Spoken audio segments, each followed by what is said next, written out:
All right. Hi, everybody. It's Chad Stewart here with Joe Mandia, one of our long-term graders, and we're going to do a really quick rapid fire interview. So, thanks for being here, Joe. Absolutely. Happy to be here.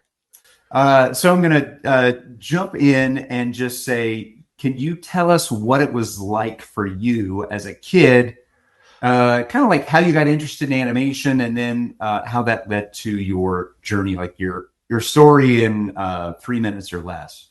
Yeah, absolutely. As a kid, I've always loved animation, art, comic books. It was kind of like I was either going to be a comic book artist or I was going to be an animator.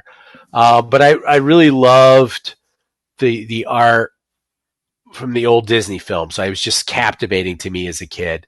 And as I got older, I found myself kind of gravitating towards that. Um, so I would just try to find and seek out anything I could get my hands on that was animation related. Wasn't a lot of books out at the time. We're talking, the mid '80s. I lived in a very small town in central New York State, so we didn't have access to very much. Like there was no animators growing up, right where I lived. Um, so I would go to the library, try to find books, and I got The Illusion of Life, which is like the Bible at the time of animation, and just devoured everything I could.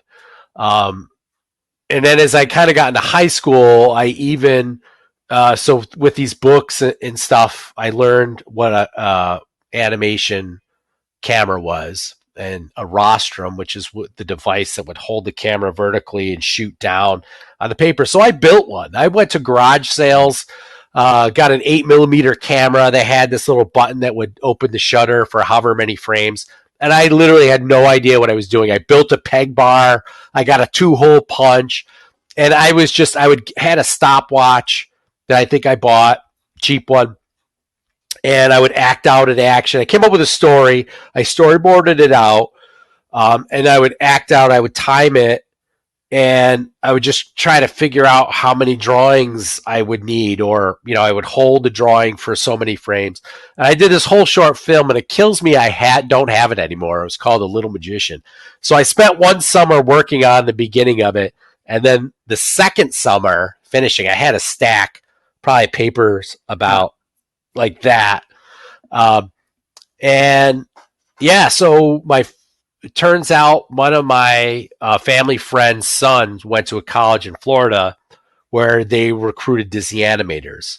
So that was kind of my path. I was, going that way. I ended up going to that college um, um, for illustration, and that's kind of what they want. And kind of my very senior year there, I they were getting like these big CG computer machines that did animation at the time, right? These were boxes. They're probably about the size of a full size tower now, but they were like tens, Distortion like graphics. yeah, Okay. they were Yeah.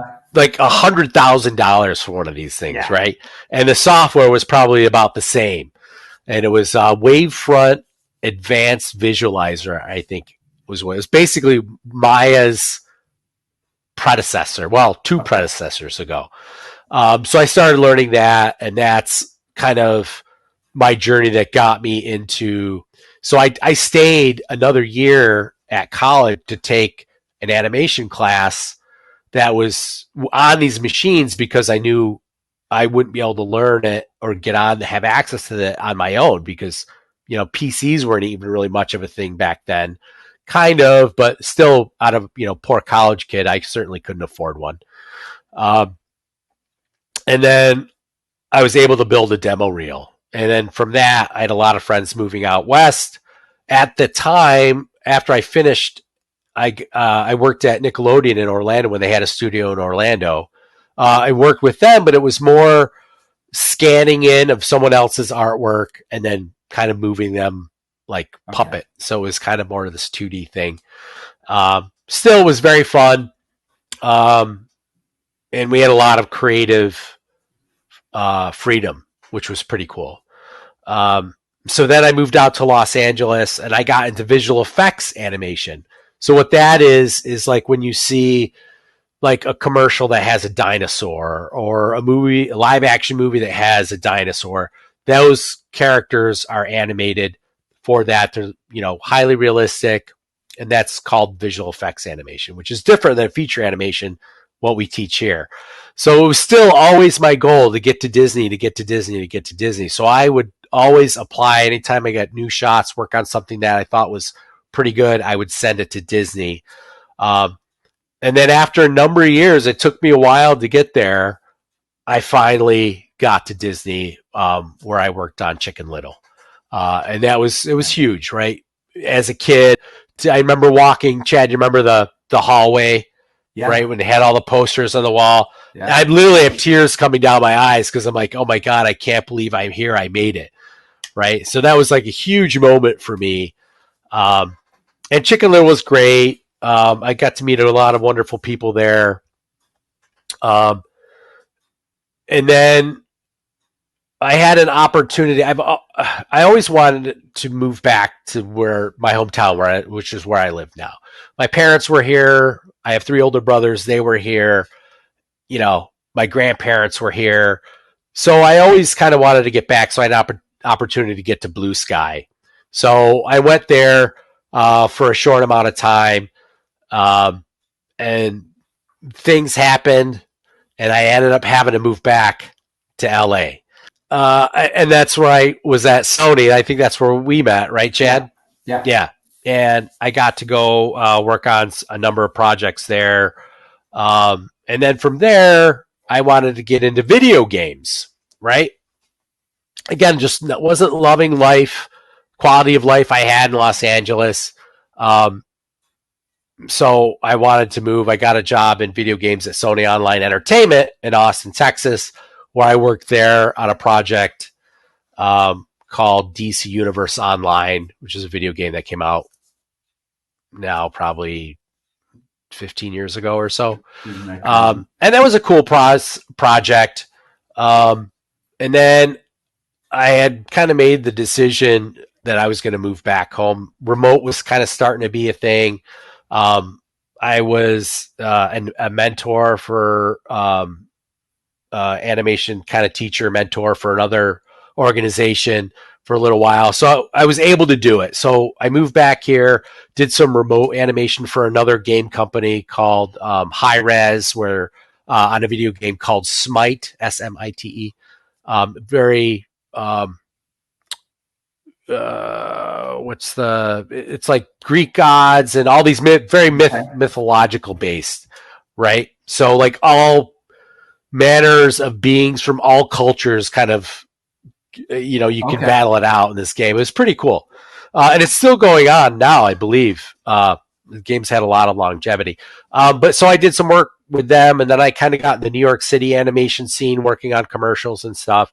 And then other remote opportunities came about, like working for Ken Duncan on Nut Job 2. That was really cool. So now I've just been kind of bouncing from project to project. I got to work at Nickelodeon again, which was really cool, but this time for the studio in Burbank. And I was an animation director for a show called Camp Coral, which was a SpongeBob spinoff. And that was an absolute blast because I got to work with a hero of mine, Bob Camp, who was one of the main guys on Ren and Stimpy, which was a cartoon that was very near and dear to my heart. I have a cell from the original show hanging up on my production cell, hanging up on my wall. So it was just super, super cool. And I've been a huge SpongeBob fan since the beginning. My oldest daughter, used to watch it, and we'd watch it and laugh together. So it was very near and dear to my heart. Nice. So yeah, so now just working this crazy industry. And Yeah. Chad, I've got to work with you for almost 10 years now, I think. Yeah. Isn't Yeah. it? I think you weren't our first, but I think you were one of our first graders that came on. So we just celebrated our 10th anniversary in January. So it's pretty close to 10 years with you. So crazy. I know. It's nuts. Crazy. Yeah. And I love it. I love getting the chance. And it's like, it amazes me what these kids, what they come up with. And it's just how it helps kind of rekindle that passion I had as a kid, right? Did Right. you You could see see it? it It's through just their eyes. yes, Yeah. exactly. Like, Yeah. oh, this is so great, and you just gush over their work, and it's just so much fun. And then you know, giving them notes and then seeing them improve their assignments. And then getting like a lot of times I'll get like a message back saying, "Oh my god, that's just so great! It helped me so much."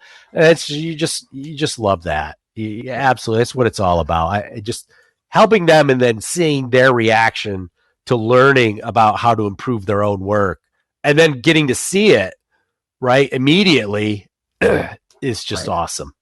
Yeah. Takes you back to building that big camera, Yeah, how much creativity, how much fun this all was. Yeah. absolutely, absolutely. Yeah. So if you could tell that student sitting out there, that young, passionate animation student, one thing, what would it be? Uh, so I struggle between two things. Okay. So Well, the you can one, tell them both. all right. So one thing is perseverance, right? Mm-hmm. Never give up, right? That Yeah. I've been doing this a long time. Mr. Stewart's been doing this a long time, and the people that make it and the people that don't are the people that never gave up, Yeah. right? It's just that constant. And then the other thing I would say, and I used to be kind of fall into this as well, is do it, animate. You learn so much by doing. I would find myself trying to learn about it by reading or watching a video or talk, but you learn more by actually doing. So just animate, animate, animate. You'll have fun. You know, it'll get stressful at times and you'll want to knock your head against the wall, but that's where you just walk away and go back to it when you're fresh. But yeah, just keep doing it and have fun with it. It's so much fun to watch your characters come to life and act and react and breathe. It's and then seeing other people react to them is just amazing. Yeah. Well, very cool. And thanks so much for being here with us, Joe. And if you are watching this video for whatever reason, and you want to know more about how you can learn from people like Joe Mandia, who worked on all these amazing, cool projects, then you can go to our website at www.theanimcourse.com, or you can just search the animation course on Google. So thanks for watching, and thank you, Joe, for being here. My pleasure. Bye, everybody. Bye, everyone.